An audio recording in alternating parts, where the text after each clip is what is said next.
El conocimiento humano es tan inmenso que ya se aferra a los umbrales de los misterios más cercanos del infinito cósmico. Es tan enigmático como la geometría astral que susurra el génesis de la inteligencia perceptible. Es tan imprevisible en su resplandor de luminosa civilización como que aún no ha logrado dominar el ADN de la furia. El conocimiento humano se nutre de su historia y de su presente acontecer para tener su perspectiva, su visión del mañana. Este es el rumbo de Más Informes, tras las huellas del conocimiento.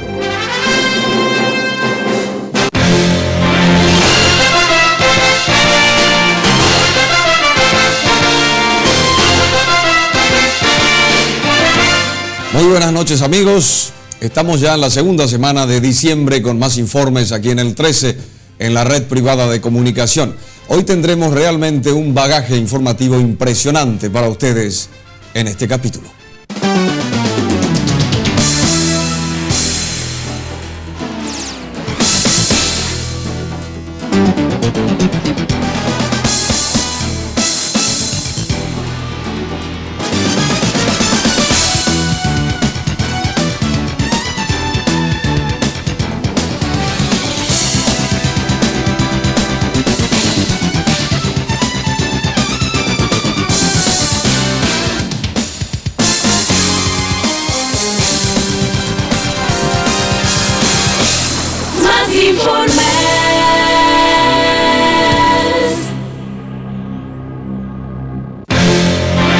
Más Informes les presenta esta noche un tema que es motivo de discusión en estos tiempos: el servicio militar obligatorio. Además, nos adentraremos en una novedosa disciplina médica que ha revolucionado la técnica quirúrgica, la laparoscopía. Y desde España tendremos la presencia del embajador paraguayo en Madrid, doctor Euclides Acevedo. Todo esto aquí esta noche en la red privada de comunicación, naturalmente en Más Informes. Vayamos a nuestro primer tema de la noche. El sistema de servicio militar obligatorio con la figura del ciudadano en armas nace tras la Revolución Francesa y se perfecciona con los ejércitos napoleónicos. El Paraguay, con una tradición militar desde su propia independencia, mantuvo este modelo.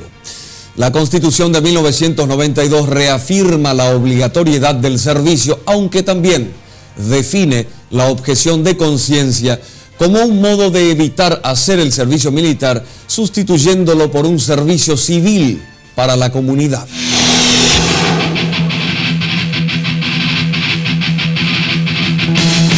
En los últimos años se ha abierto la discusión sobre si el servicio militar debe seguir siendo obligatorio o no.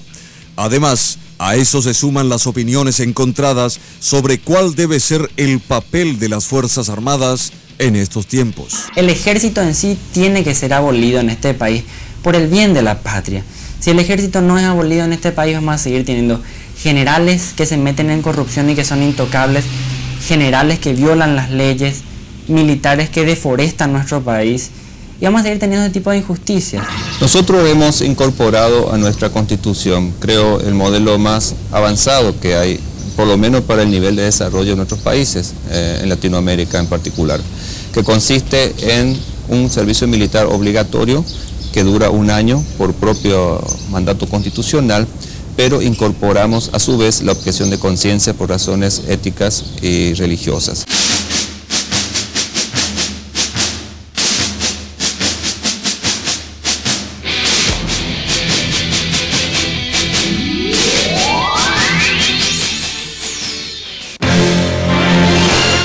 La objeción de conciencia se ha difundido entre los jóvenes que prefieren renunciar al servicio militar para brindar al país otro tipo de servicios, de índole estrictamente civil. Este tema también ha sido foco de grandes discusiones en el Parlamento Nacional. Yo creo que la más sabia disposición sería precisamente regular muy bien la objeción de conciencia en el sentido de facilitar que ese derecho establecido en la Constitución pueda ser plenamente ejercido. Hay algunas críticas que se hacen que cuando hay una gran liberalidad en la objeción de conciencia se corre el riesgo de que las Fuerzas Armadas no tengan efectivamente personal con el que manejarse.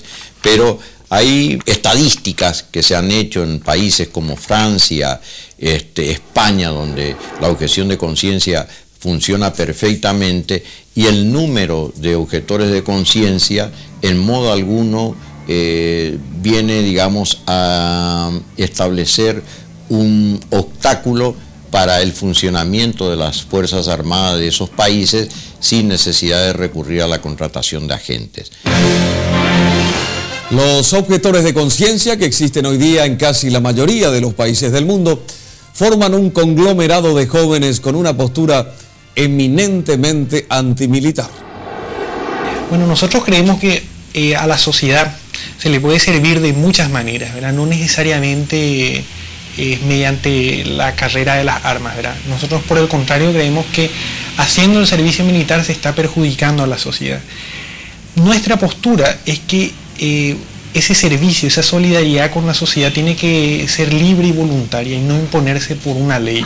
En los cuarteles se enseñan valores, por decir así, como la jerarquización, el machismo, la obediencia ciega, que son valores que atentan contra la dignidad humana. Eso repercute después en la mujer cuando el varón decide formar su familia y empieza a ejercer sobre ella lo que ejercieron sobre él en el cuartel, que es el de que tiene que estar sumisa, débil, obediente, como le decíamos nosotros las objetoras, la almohada del guerrero. Yo soy pacifista, me considero pacifista y a la vez no estoy de acuerdo con los gastos militares, los presupuestos militares que son muy altos y nuestra realidad, nuestro ámbito no da para tener el militarismo acá en Paraguay.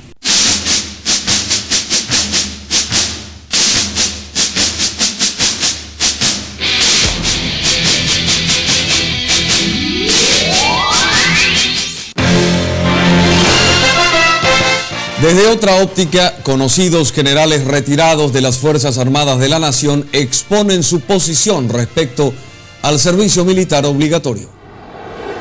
La incorporación de conciudadanos para el servicio militar obligatorio es directamente proporcional, digamos, a la existencia de las Fuerzas Armadas.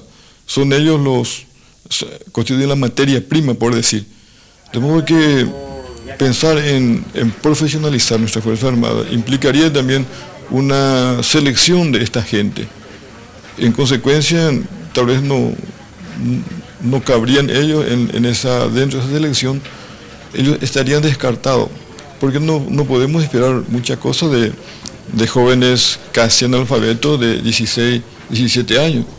Nuestro ejército tendría que movilizar, incorporar personal técnico especializado, y eso demandaría una derogación tremenda para el ejército y para el país. Entiendo que el servicio militar obligatorio acá es aún indispensable porque no tenemos nosotros una economía para poder solventar, para poder pagar y tener un ejército profesional pagado.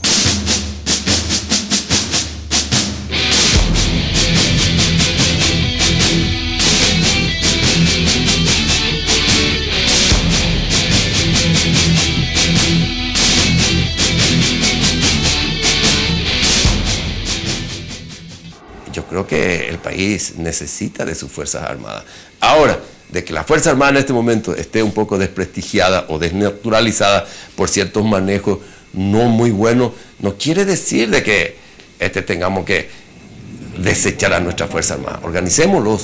Ahora, con una buena organización, yo creo que va a dar fruto bueno a la Fuerza Armada, porque cumple un papel social muy importante, interesante la Fuerza Armada, que muchas veces afuera no se conoce. Aún no habiendo la posibilidad de tener un conflicto o enfrentar un conflicto internacional entre los vecinos, ¿verdad? Porque no estamos en condiciones, es símbolo de respeto, las Fuerzas Armadas.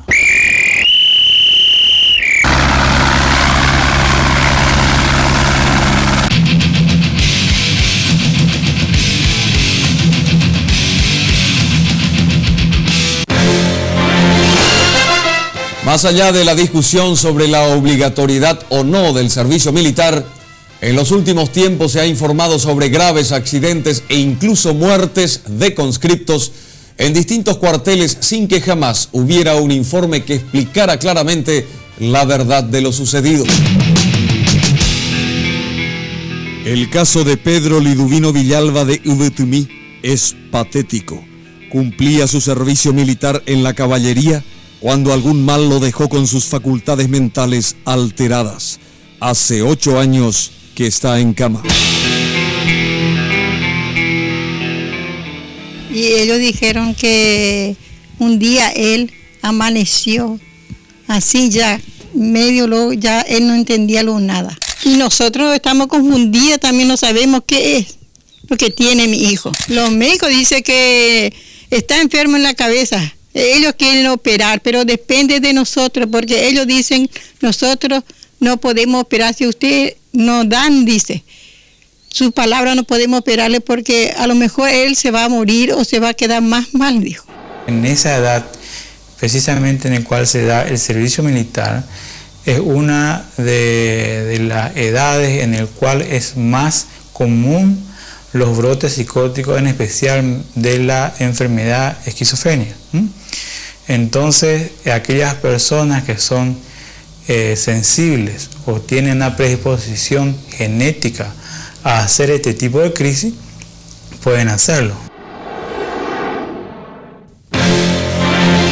El último suceso que impactó a la ciudadanía fue el homicidio del que fue víctima el conscripto de Marina Freddy Velázquez Torres.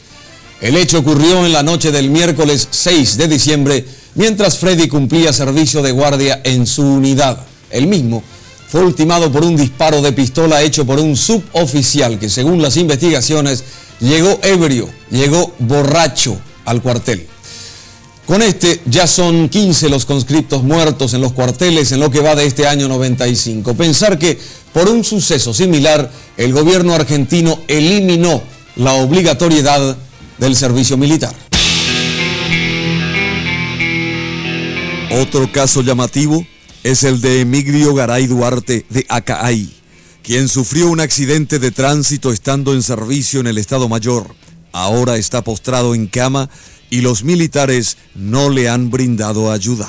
Se te voy a entregar con el cuartel, ahí voy a por baraja, penical y chicharra con la semem. Se orgullosa la semem, porque este juega con entrega seja entre dos tin se vayan de entrega pues no entrega y supera hoyita ya que na nyongo ha e hoyita ka pila ne mande chura ha e ne pa eso ne y supera hoyita con la semem buena presenta. Se me buena y este ve porque un jugador se orgullosa se me mueve porque ni ve defecto no que tiene se me le defecto a ningún le tengo ahí porque la se me mueve de gracia leña con la tuya golpea.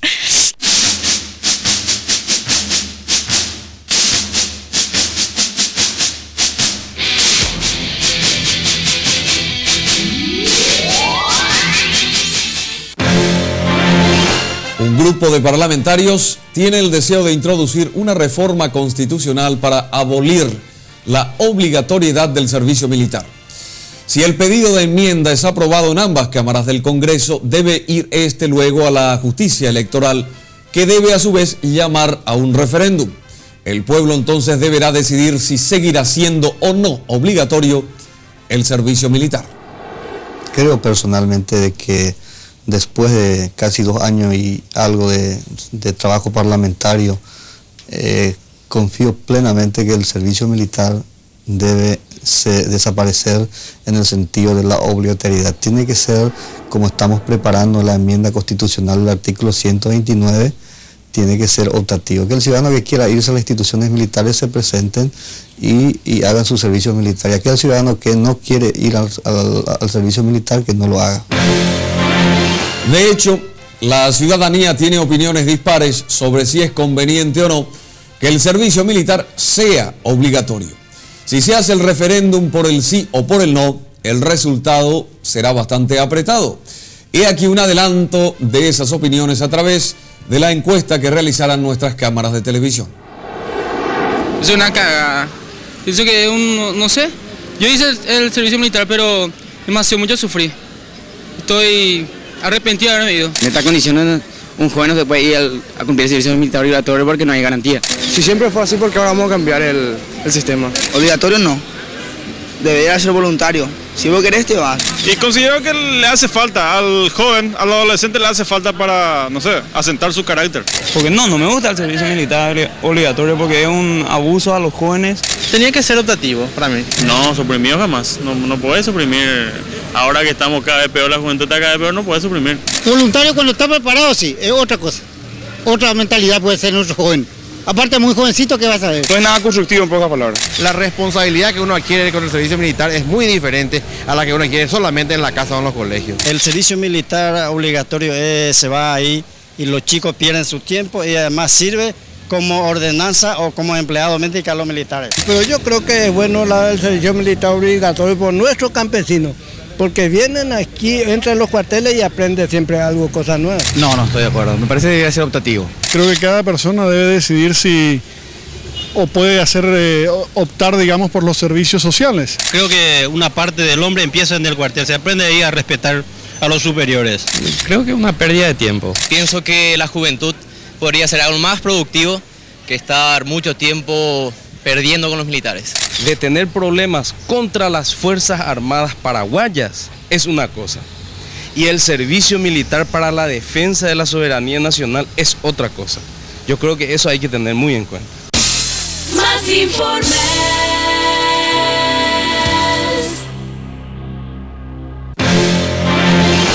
Y la discusión puede continuar por mucho tiempo. Hay mucho de tradición militar en nuestro país, pero también hay gente que quiere ciertos cambios en lo referente al servicio militar y su obligatoriedad. La polémica naturalmente va a continuar y tal vez venga el referéndum.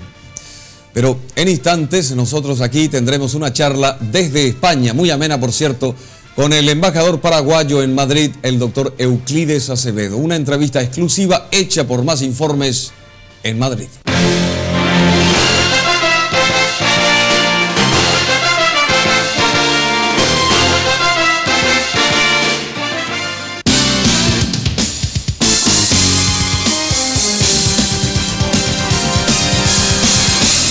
Más informes.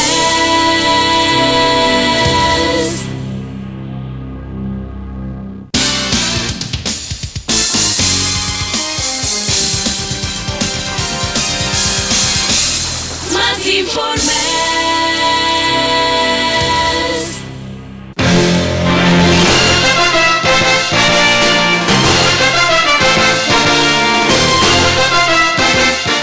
Semanas atrás, las cámaras de Más Informes estuvieron en Madrid, realizando diversas investigaciones periodísticas. En esa oportunidad, entre otros, entrevistamos al embajador paraguayo en España, doctor Euclides Acevedo. Antes hablamos también con el agregado cultural y de prensa de nuestra representación diplomática en la capital española, Alcibiades González del Valle, quien entre sus labores principales creó una biblioteca abierta a todos los españoles en la que se ofrece lo mejor de la producción literaria paraguaya. Vamos a hacer que esta biblioteca sea el centro de irradiación de la cultura literaria paraguaya para todos los estudiantes y profesores de literatura hispanoamericana que a partir de ahora van a tener la documentación a mano, van a tener todas las obras, por lo menos las más importantes desde nuestro punto de vista, que van a servir para conocer en profundidad nuestra rica actividad cultural y artística. Fundamentalmente selectiva, porque nosotros tenemos un gran espacio para esta biblioteca. La podemos llenarla inmediatamente, pero no queremos que haya cantidad, sino lo que queremos es que haya calidad. Somos muy selectivos en ese sentido y vamos a ir enriqueciendo esta biblioteca en la medida en que también vayamos consiguiendo apoyo de las personas y de las entidades que quisieran en ese sentido colaborar con nosotros. Alcibiades menciona la necesidad de promover una mayor presencia de artistas e intelectuales paraguayos en España. Destaca que aparte de Augusto Roa Bastos, en la madre patria no se tiene conocimiento alguno de otros escritores paraguayos. Desgraciadamente, aparte de Augusto Roa Bastos, no se conoce a nadie más. Por allí se lo menciona también a Elvio Romero, pero después ya a nadie más, ¿verdad? Esto porque, y es la gran injusticia que se comete con el Paraguay, que no es que no tengamos literatos que sean tanto y más capaces que muchos otros que son editados normalmente en España, sino que hemos estado por demasiado tiempo fuera del circuito internacional. No hemos hecho lobby, no hemos tenido, digamos, embajadores que trabajen por la cultura paraguaya para que sea difundida en el exterior, ¿verdad? Ojalá que nuestra presencia sirva para que en alguna manera podamos romper ese aislamiento. Desde luego que no va a ser una tarea personal, ni solamente de la embajada, sino que con la colaboración de los escritores paraguayos, porque sin ellos es obviamente que nuestra tarea va a ser absolutamente incompleta.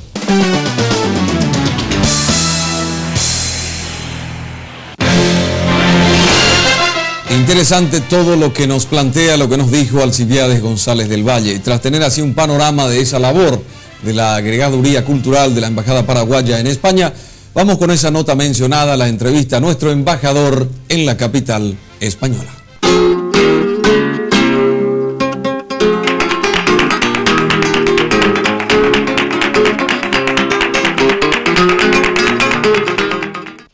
Doctora Acevedo, muchas gracias por todas las atenciones y por habernos recibido en esta hermosa embajada, que es todo un orgullo para el país. Te agradezco los conceptos. Evidentemente nuestros espectadores se darán cuenta de que hay una suerte de contrato privado entre vos y yo sustentado en la amistad hace mucho tiempo. No, gracias a vos, Bruno. ¿Te acostumbraste, Euclides, a ser embajador? Como embajador sí, como diplomático no. Es decir, sigo siendo político y actúo en el terreno de la diplomacia. Yo creo que todo diplomático es un poquito político, pero no todo político llega a ser necesariamente diplomático. Pero me estoy acostumbrando y bien. Hay una cierta plasticidad en la vida del político. ¿Estás cumpliendo con los objetivos que te propusiste al asumir el cargo? Escrupulosamente, Bruno. Y mucha gente dice que yo soy el embajador más caro. No, es la embajada más cara, en el sentido de que, digamos, presupuestariamente comparada con otras embajadas, tiene más dinero. Yo gano exactamente igual que el embajador de Paraguay en Costa Rica. Pero acá tenemos mucho más recursos. ¿Por qué? Porque si no tenemos recursos, no podemos vender, en el buen sentido de la palabra, la imagen política, cultural y económica de la República del Paraguay. Te voy a volver a repetir una frase cursi. Yo no puedo negociar un acuerdo comercial en una hamburguesería con un banquero o un industrial español. No puedo hacerlo. A propósito, antes de venir aquí a España se habló mucho del rubro que destinaron a esta embajada. ¿Estás cumpliendo con holgura el trabajo con todo lo que te dieron? Holgadamente no, pero con cierta comodidad sí. Holgadamente, desde luego, es absolutamente imposible. Por ejemplo, nos hubiera encantado que en España tuviéramos una sede propia, esto es alquilado, pero eso nos hubiera permitido, digamos, una mayor funcionalidad. Pero evidentemente lo hacemos con comodidad, no con holgura. De acuerdo con tu experiencia, ¿cómo ven los españoles al Paraguay? Yo creo que no nos ven, porque no nos conocen. Y yo no sé si no nos conocen porque no nos quieren conocer o porque nosotros hicimos muy poco esfuerzo para que nos conozcan. Por lo tanto, el principal desafío que tenemos aquí en la embajada es hacer conocer a la República del Paraguay, pero no la República del Paraguay como una especie de paraíso fiscal o paraíso financiero. No. Eso queremos vender, en el buen sentido de la palabra, nuestra tradición, nuestra identidad cultural, nuestra hospitalidad como testimonio de un país que tiene una connotación planetaria de la fraternidad y no como un país débil, porque acá existe el estereotipo de que los países pobres son hospitalarios y los países ricos son países egoístas y duros. No, o sea, queremos vender una imagen integral. Por eso le damos mucha importancia a la cuestión cultural y por eso nos encanta el aterrizaje permanente de pintores, de literatos, de poetas, de actores de teatro, de todo aquello que hace a la cultura, y también los comunicadores, que también forman parte de ese circuito cultural tan importante que no se agosta en la plástica de Carlos Colombino, sino que es mucho más amplia, mucho más ecuménica, si vos querés. ¿Qué podríamos esperar nosotros de los españoles en materia de ayuda económica y en qué campos, Euclides? Yo creo que no solamente de España, yo creo que la cooperación internacional debe abarcar irremediablemente el campo económico, que tiene que ir acompañado desde luego de su correspondiente asistencia tecnológica, porque el desembarco del dinero sin la tecnología que supone la inversión de ese dinero es una forma muy sutil del coloniaje. Vale decir entonces que nosotros tenemos que fomentar, estimular, captar, recolectar créditos que apoyen un programa de desarrollo. En el campo de la industria fundamentalmente, no estamos condenados a ser eternamente países exportadores de materia prima, tenemos que industrializar. Yo creo que eso, a través del Mercosur y su vinculación con la Unión Europea, se puede perfectamente captar ese tipo de créditos. Después de tanto tiempo aquí en España, Euclides, ¿estás al tanto de lo que ocurre en Paraguay? Sí, porque me considero un político atento y un político que no esté informado es un político condenado a la muerte. Trato de informarme y estoy en contacto permanente con las distintas fuentes de información de la República del Paraguay. ¿Qué es lo que más extrañas del Paraguay?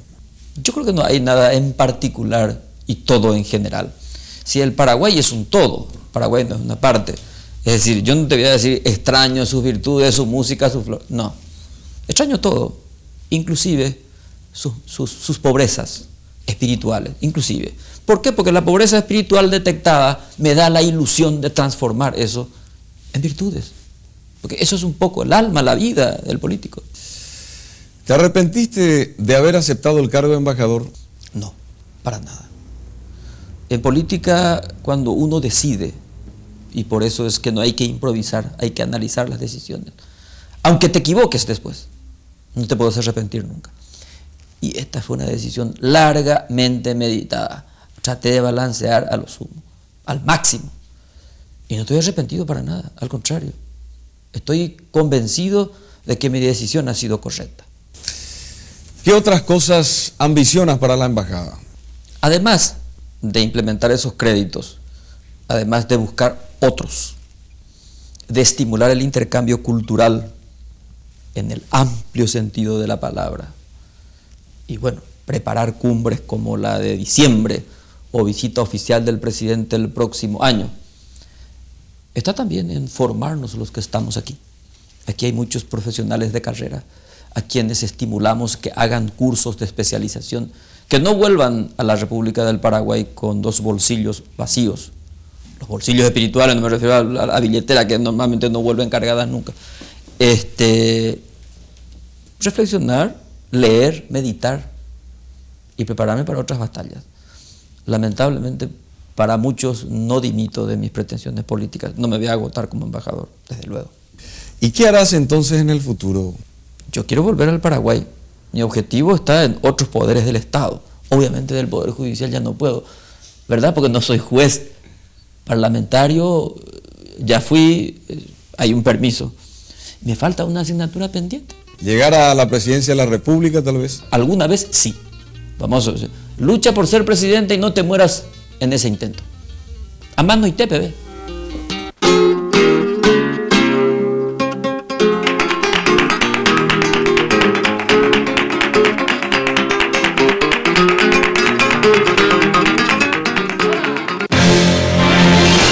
Y es siempre gratificante conversar con el doctor Euclides Acevedo, una entrevista realizada en Madrid, España. Luego de los anuncios retomamos contacto con ustedes aquí en el 13 para presentarles la laparoscopía, que según los médicos es la última revolución en la técnica quirúrgica.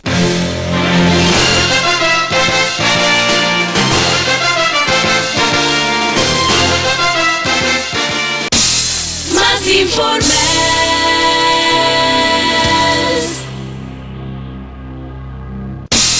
Más informes.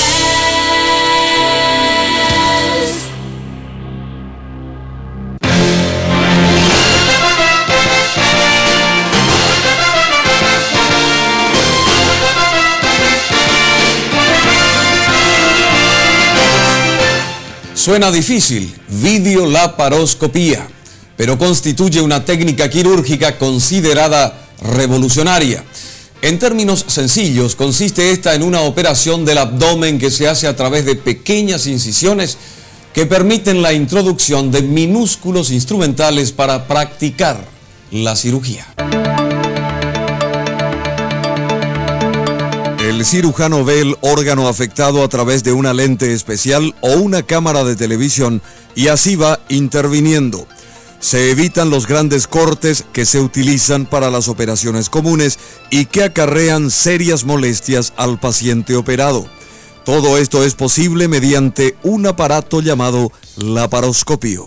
El laparoscopio es el equipo que permite efectuar este tipo de intervenciones, denominado en realidad videolaparoscopia.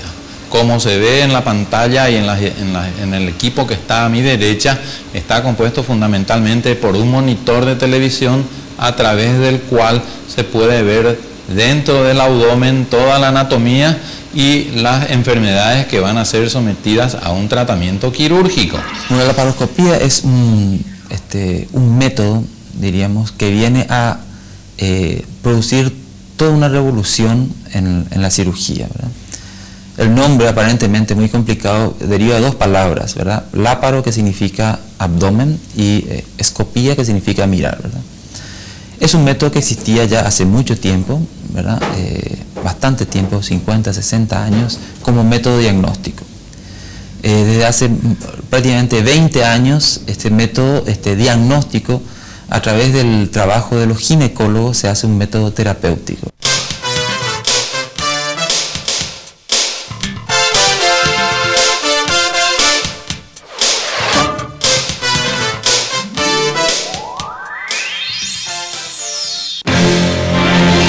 Esta técnica quirúrgica fue traída a nuestro país por el doctor José Marín, quien la introdujo en agosto de 1991, cuando también se realizan las dos primeras operaciones con ese método. El doctor Marín había seguido un curso específico de cirugía laparoscópica en Chile. Entonces, a la vuelta de ese curso, conseguimos reunir una serie de instrumentales que eran necesarios, ¿verdad? Porque en ese momento no podíamos conseguir un equipo por la gran demanda que existía a nivel mundial para comprar un equipo nuevo. Pero utilizando instrumentales que ya teníamos acá y otros que conseguimos, logramos realizar el 17 de agosto las primeras operaciones laparoscópicas en nuestro país. El aporte de la laparoscopía a la cirugía especialmente fue grandioso, porque vino a revolucionar toda la técnica quirúrgica prácticamente. En unos 8 años que tuvo su gran difusión dentro del campo de la cirugía general, anteriormente en manos de los colegas ginecólogos era un procedimiento diagnóstico muy importante, pero desde hace 8 años más o menos vino a revolucionar todos los conceptos quirúrgicos, los tiempos de evolución de posoperatorios, la recuperación de los pacientes, las grandes incisiones que se hacían anteriormente, hoy día ya no se necesitan.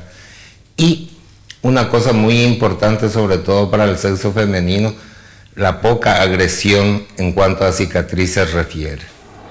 Indudablemente que fue una revolución, significó muchas ventajas sobre el método clásico convencional, que se nota sobre todo en lo que realmente le interesa al paciente, el dolor.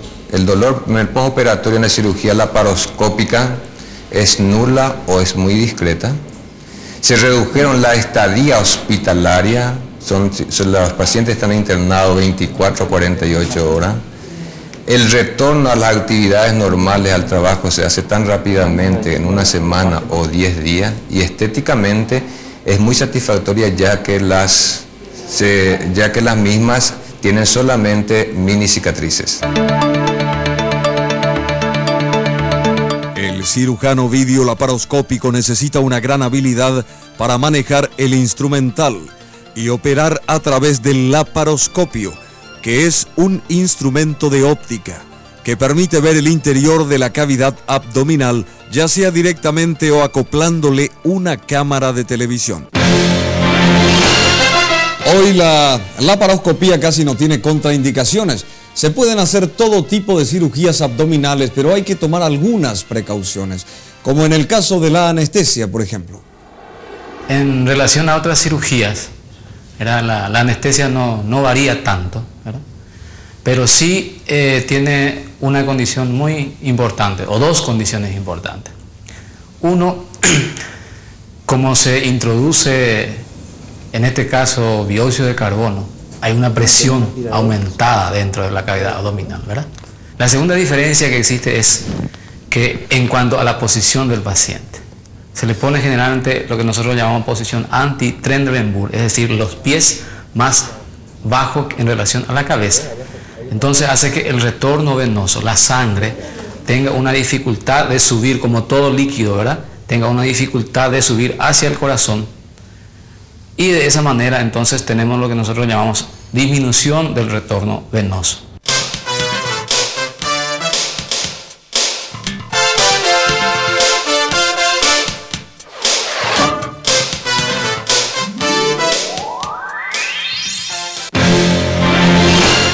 A la laparoscopía también se la llama cirugía mínimamente invasiva. Evita los grandes cortes de músculos y nervios y el paciente puede recuperar rápidamente su actividad normal, aún después de una operación de vesícula. Me fui al sanatorio manejando mi auto, me fui un viernes, yo estaba saliendo un sábado, ese día se fueron a buscarme por supuesto, pero yo el lunes ya estaba trabajando de vuelta. Ahora yo no tengo ninguna sola cicatriz en ninguna parte del cuerpo, nada, son así como picaduras de mosquitos que te van dejando, pero nada más. Una operación así es lo mejor que me pudo haber pasado. Más informes.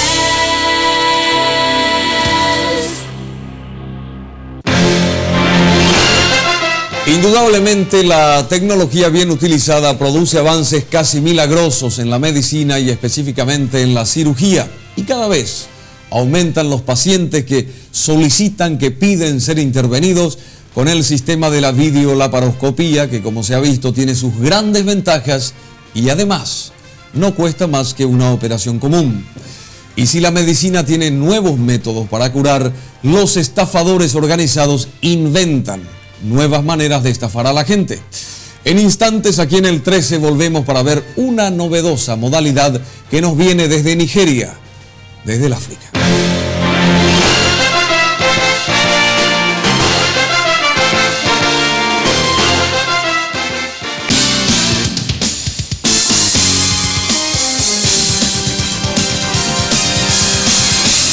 Más informes.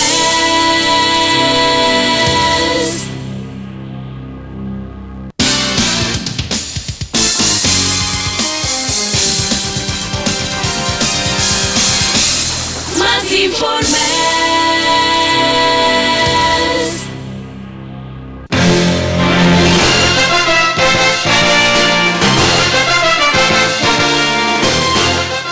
Muchos empresarios paraguayos han recibido en los últimos meses cartas desde el África, desde Nigeria, mediante las cuales se les ofrecía un supuesto jugoso negocio que más o menos sería así.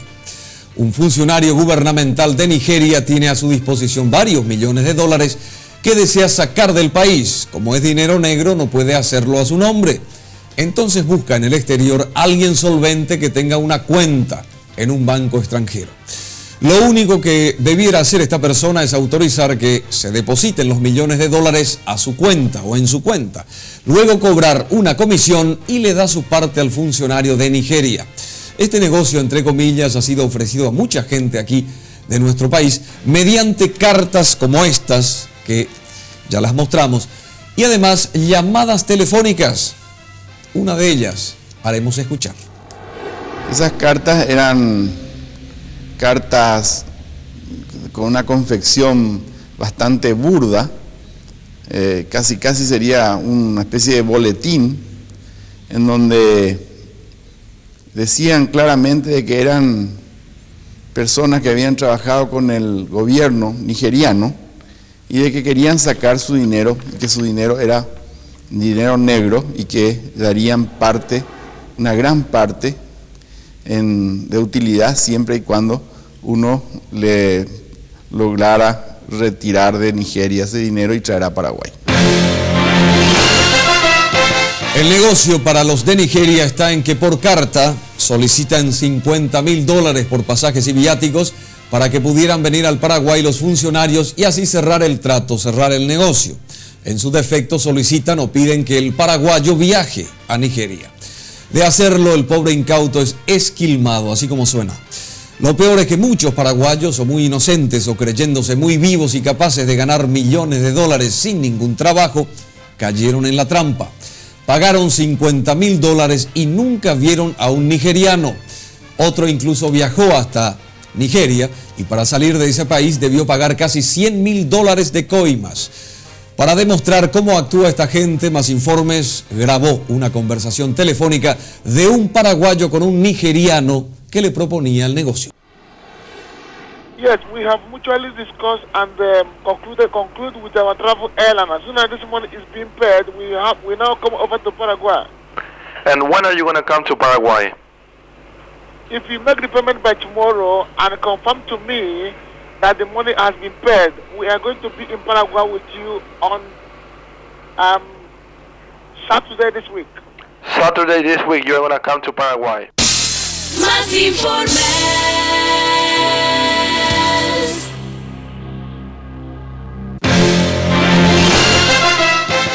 Según organismos internacionales, Nigeria es el país más corrupto del mundo. Si alguien cree que una proposición para ganar millones de dólares proveniente de un nigeriano es seria, realmente da para reírse. Tal vez alguna vez demos a conocer los nombres de los empresarios paraguayos que se creyeron el cuento y perdieron unos buenos miles de dólares en su afán de ganar millones. No se puede ser tan incauto. Nos vemos, amigos, en una semana con una gran selección de lo más impactante que dijeron las personalidades nacionales e internacionales que pasaron este año por Más Informes, en un recuento para coleccionar. Los aguardamos aquí en la red privada de comunicación el siguiente martes a las 21 horas. Muchas gracias, buenas noches.